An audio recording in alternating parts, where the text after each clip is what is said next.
Hi, welcome to Community Connection. I'm your host, Sarah Clark, and today with me I have Kristen Miller, the president of the Goleta Chamber of Commerce, and Dan Skidmore, the development director. Welcome to the show. Thanks for having us.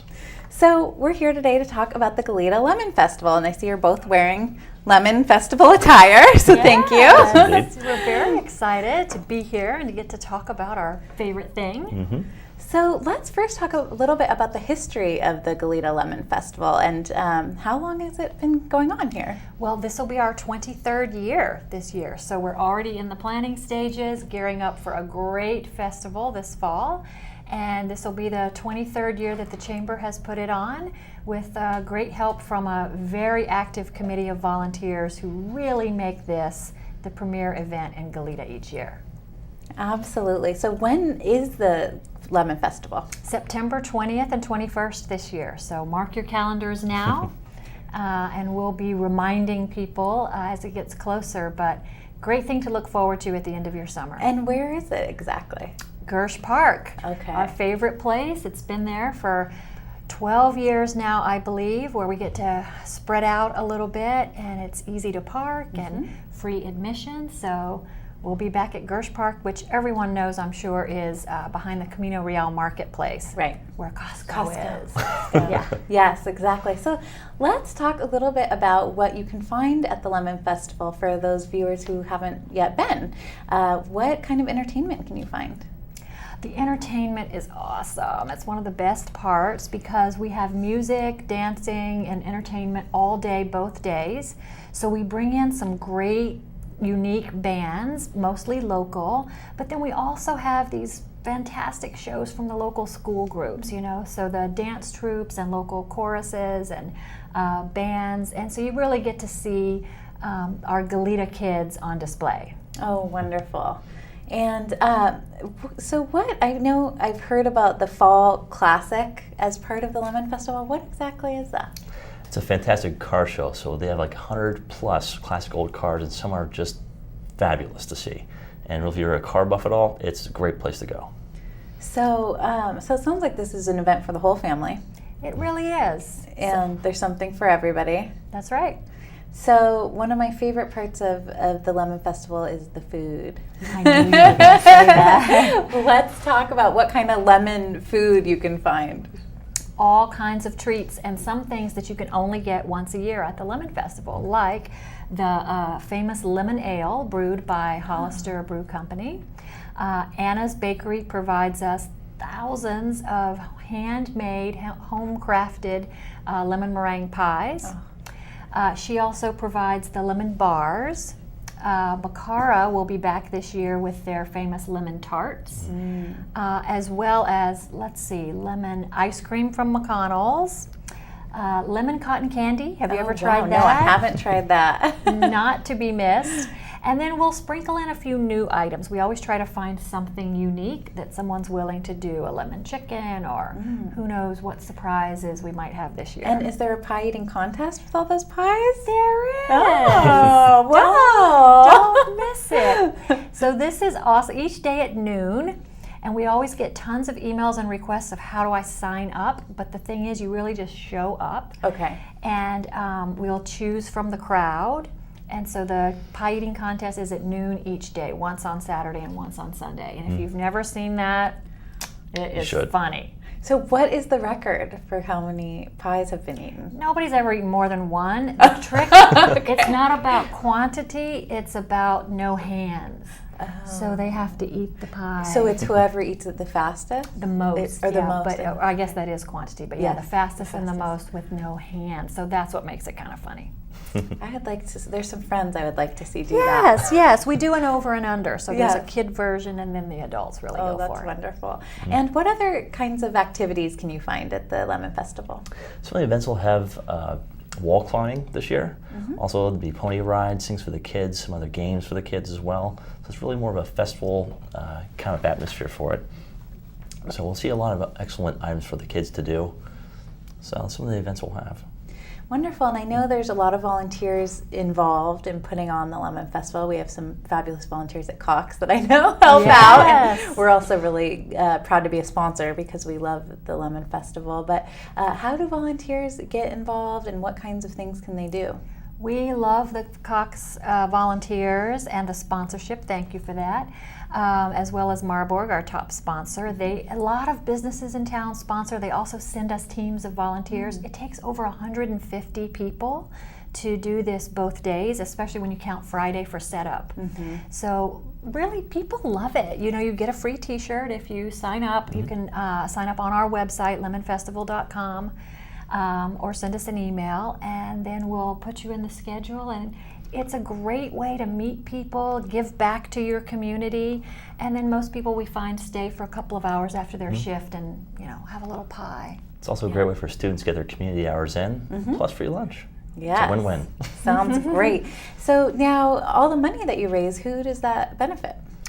Well, this is as far as we can tell, this is the largest fundraiser for many of the nonprofits in town. So we have about 40 nonprofits who participate in the festival, and many of them tell us this is their biggest event of the year. It's also a benefit for the Chamber of Commerce. So the money that we raise for the Chamber is how we do some of the other good work that we work on in the community all year round, maybe that doesn't generate any revenue. Wonderful. And now the nonprofits, are a lot of them hosting food booths, or what are they doing there? They do. We try to have as many of the food booths to be local, and a lot of them are the nonprofits who work on this all year and get ready for that one weekend. So yeah, and of course the lemonade.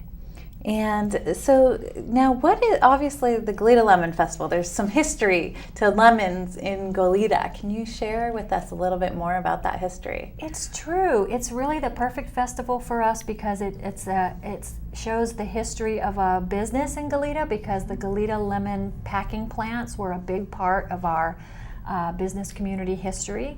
And then it's a reminder of the agricultural asset that we still have today, which is the lemon orchards that you can still see when you drive by on Cathedral Oaks. So it's really it's partly a memory, and it's a homage to our heritage in Goleta of the lemon packing plants. Wonderful. And I know, it's so nice that it's still such a part of Goleta, and we're appreciating our history, because now Goleta's evolved so much to become a hub of tech, high tech, and so many other things. We really are so fortunate and somewhat unique to have a thriving high tech business community right on the coast. Right. So as California changes and grows, and we're able to retain both our seaside community feel as well as a thriving business community, that is a trick. And one that I think everyone's very motivated to continue. Well, and you're doing a very good job at it. Thank Thank you. you. Thank you. So, now, how much does it cost to go to the festival? Guess what? Admission is free. We like that. And so is parking. So free is the best price, I'm told. Although bring your wallet, because there's plenty of things to buy and spend some money on. But the entertainment is free. Much of it is just a good community event that you can attend. So, having attended the festival for many years, what are some of the highlights for you that are not to be missed? One of the highlights is that bungee jumper, where you go way up. Yeah, the kids and the tweens and even some adults, they strap you in and you can jump, really high. I think that's become a highlight.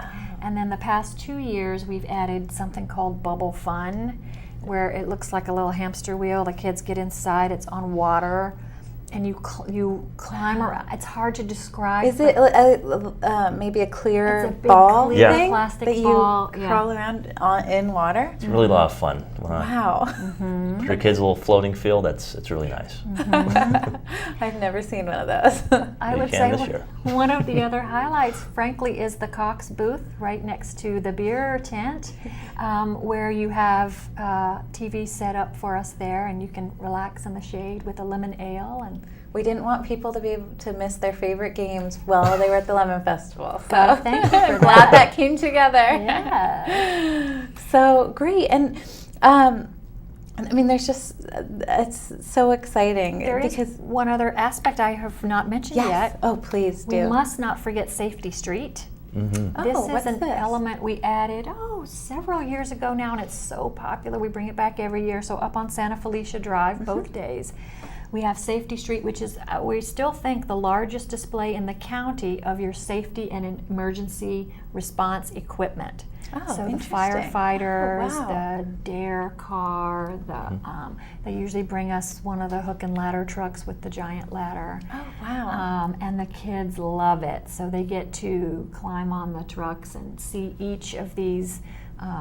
first responders and safety equipment up close. Yes. Yeah. So it just sounds wonderful, and I can't wait to go again this year.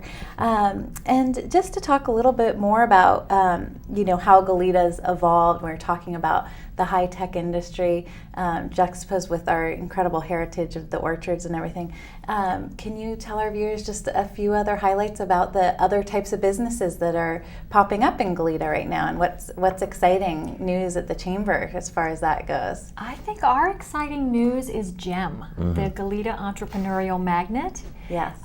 This is a partnership between the Goleta Chamber of Commerce, the City of Goleta, and UCSB.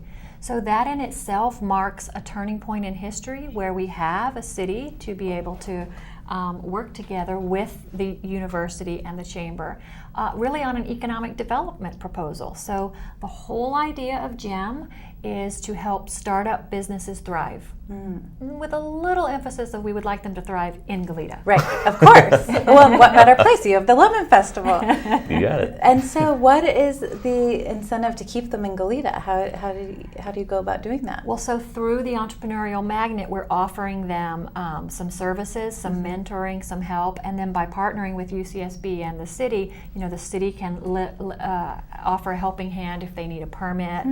The chamber helps line them up with when they are ready for real estate and banking and things like that. And then the university really is often providing the brainiacs, the people with the great idea who have a business to start. And so have you already seen some students coming through that program? Yes, we have 8 teams. They're not all students, but 8 teams who are participating in our summer accelerator program. And then we're having our open house to celebrate our first physical location for the Entrepreneurial Magnet this summer. Well, it's big news in town, and thank you you so much for working so hard on it. I think it's such a wonderful concept, so I can't wait the whole community can't wait to see it thrive and grow. And thank you for coming on the show today and telling us more about the Lemon Festival. Thank you much. Our pleasure. And Thank you. It's great to be here. I'll see you at the festival. We can eat some pie together. Let's do that. Sounds good. And thank you for watching Community Connection. We'll see you next time.